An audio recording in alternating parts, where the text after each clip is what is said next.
Bizaga bitta tadbirkorlik subyekti juda ham og'ir ahvolda, juda bir og'ir holatda murojaat qildilar. Ular o'zining murojaatlarini men oilam bilan xayrlashdim, qamalishga ham tayyorman degan jumla bilan boshladilar. Keyin biz o'zimiz ham bu holatga juda ham qiziqib, ish hujjatlari bilan o'rganganimizda, demak, sayyor soliq tekshiruvi o'tkazilganligi, sayyor soliq tekshiruvida demak, ularga tegishli bo'lgan chorvachilik faoliyati bo'ladigan bo'lsa, ularga tegishli hayvonlarni yarmi sanoqdan o'tkazilib, yarmi sanoqdan o'tkazilmasdan tekshiruv demak tugatilgan va sanoqdan o'tkazilmagan tovar moddiy boyliklar realizatsiya qilingan deb malakalanib, soliq va demak jarimalar qo'shimcha hisoblanganlik holati aniqlandi. Ish materiallarini chuqurroq tahlil qildik va soliq to'lovchini o'zidan demak ko'rsatmalar olganimizda aslida holat qanaqa bo'lgan? Tadbirkorlik subyektida 2000 gektarga yaqin yer maydoni foydalanishda bor.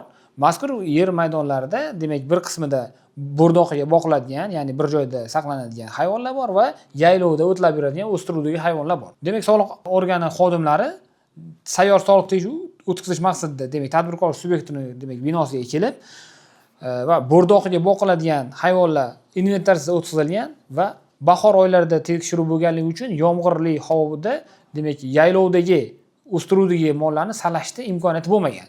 Ular boshqa kunga kelamiz deb tadbirkorlik subyektida xayrlashib ketgan va mana shu kichkina omborda o'tkazilgan tekshiruv bo'yicha hech qanaqa e'tirozim yo'qligi, hamma narsa sanalganligi bo'yicha kichkina tilxat olib ketilgan.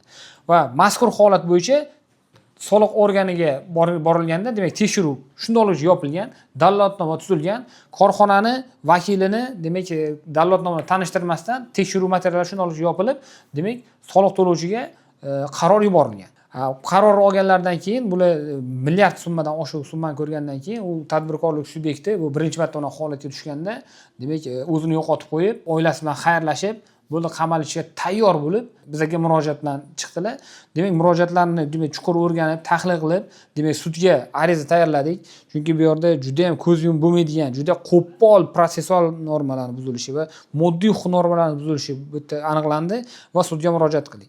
Dastlabki sud protsessida demak sayyor soliq tekshiruvini o'tkazgan xodimlar ham qatnashdi va demak sud tomonidan korxona rahbariga savol berildiki, mana bu odamlarni taniysizmi? Bular haqiqatdan sizni korxonangizga borganmi deganda korxona vakili bundoq qarab turib, "Ha, men bu odamni taniyman. Men bu odam haqiqatdan kelgan edi.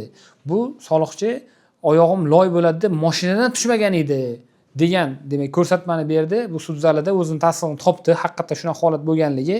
2 oydan oshiq davom etgan sud muhokamalarida tadbirkorlik subyektida soliq organi tomonidan tekshiruv noqonuniy o'tkazilganligi, to'liq hajmda inventarizatsiya amalga oshirilmaganligi o'zini to'liq tasdig'ini topdi va soliq organi tomonidan chiqarilgan noqonuniy qaror haqiqiy emas topildi. Shu bilan tadbirkorlik subyektimiz asossiz unga nisbatan qo'shimcha hisoblangan 1 milliarddan oshiq bo'lgan summalarni demak to'lashdan ozod bo'ldi. Shu jarayonda sud muhokamalari hali davom etayotgan paytda demak tadbirkorlik subyektiga soliq organi tomonidan xat kelgan. Xatda yozilishicha tadbirkorlik subyektida soliq auditi o'tkazilgan.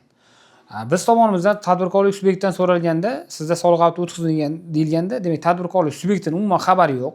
Unga na buyruq, na dalolatnoma va boshqa tekshiruv o'tkazilishi jarayonida berilishi lozim bo'lgan hujjatlar taqdim qilinmagan.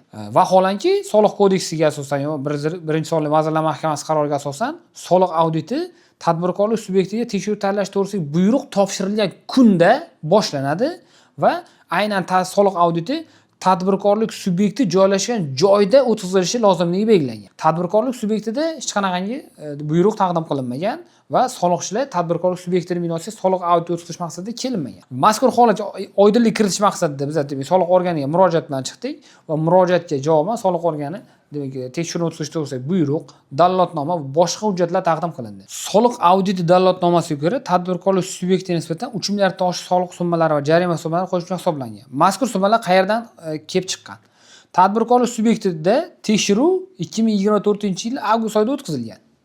O'tkazilgan audit natijasida dalolatnoma rasmiylashtirilgan. Dalolatnomada tadbirkorlik subyekti 2022-yil natijalari bo'yicha buxgalteriya balans taqdim etganda o'ziga demak yil oxirida tovar moddiy zaxiralarning qiymati ko'rsatiladi. U 2022-yil bo'yicha bo'ladigan 5 milliard balansda aslatgan bor deb ko'rsatgan bo'lsa, mazkur summa olib turib qo'shilgan qiymat solig'i hisoblangan va jarima hisoblangan. va xuddi shunaqa holatda 2023-yil uchun taqdim etilgan buxgalteriya balansidagi tovar moddiy boyliklar qoldiqlari bo'yicha bular ham realizatsiya qilingan deb yo'q, demak omborda yoki realizatsiya qilish uchun yo'q deb malakalanib, qo'shilgan qiymat solig'i va moliyaviy jarima qo'llanilgan. Vaholanki soliq kodeksi bo'yicha haqiqatda soliq auditi jarayonida inventarizatsiya o'tkazilishi, mavjud mol-mulkka buxgalteriya hujjatlar bilan solishtirish amalga oshirilishi mumkin. Lekin bu narsa tekshiruv o'tkazilayotgan periodda, ya'ni tekshiruv o'tkazilgan davrda, bizning holatimizda 2024-avgust oyida o'tkazilishi kerak edi. Korxona tomonidan taqdim etilgan ma'lumotlar bo'yicha haqiqatdagi, demak, tovar moddiy boyliklarni demak solishtirib turib, yoki kamomad yoki ortiqcha tovarlar aniqlanishi mumkin edi.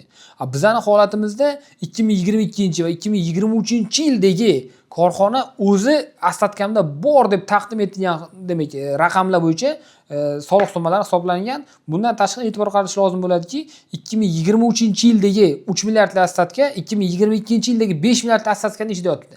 Bu degani bitta raqam ikkita joyda ikkita huquqbuzarlik sifatida malakalanib, 2 martalab, demak, jarimalar va soliqlarning qo'shimcha hisoblanishiga olib kelgan. Mazkur holatlar bo'yicha, demak, biza soliq organi tomonidan demak, kruglый stol deyiladi xalq tilida, ya'ni tekshiruv materiallarini soliq organi rahbari yoki rahbar o'rinbosari huzurida ko'rib chiqishda, demak, shaxsan ishtirok etganmiz. Ishtirok etganimiz davomida har bitta holatlar bo'yicha o'zimizning asoslarimizni, ular noqonuniy qilganini isbotlab berganmiz. Lekin shunga qaramasdan dallolotnomada nima raqam bo'ladigan bo'lsa, shundoqligicha qarorda ko'rsatib berilgan. Bundan tashqari tekshiruv materiallarini ko'rib chiqish soliq organi rahbar o'rinbosari huzurida ham amalga oshirilmagan. 3 marta borilgan. 3 martasida ham rahbarimiz yo'q edilar. Keyin kelasizlar boshqa deb turib, biz chiqib ketganimizdan keyin eng oxirgi safarda orqamizdan, demak, qaror shaxsiy kabinetdan yuborilgan.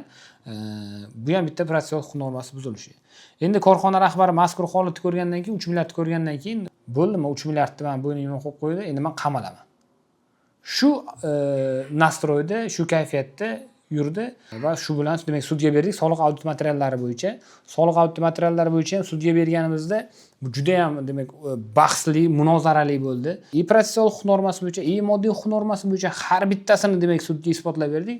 Sudda adolat qaror topdi va sud tomonidan, demak, soliq organining mazkur noqonuniy xatti-harakati, demak, noqonuniy qarori haqiqiy emas topildi.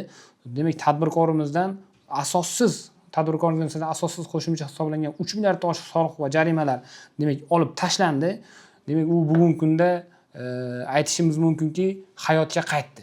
U odam o'zi sayyor soliq tekshiruvini natijalari bo'yicha chiqqanda, demak, qaror chiqqanda o'zida u bu yerda ishlab bo'lmas ekan, demak, faoliyatini boshqa joyga olib chiqib ketishdi, demak, harakatda yurgan edi.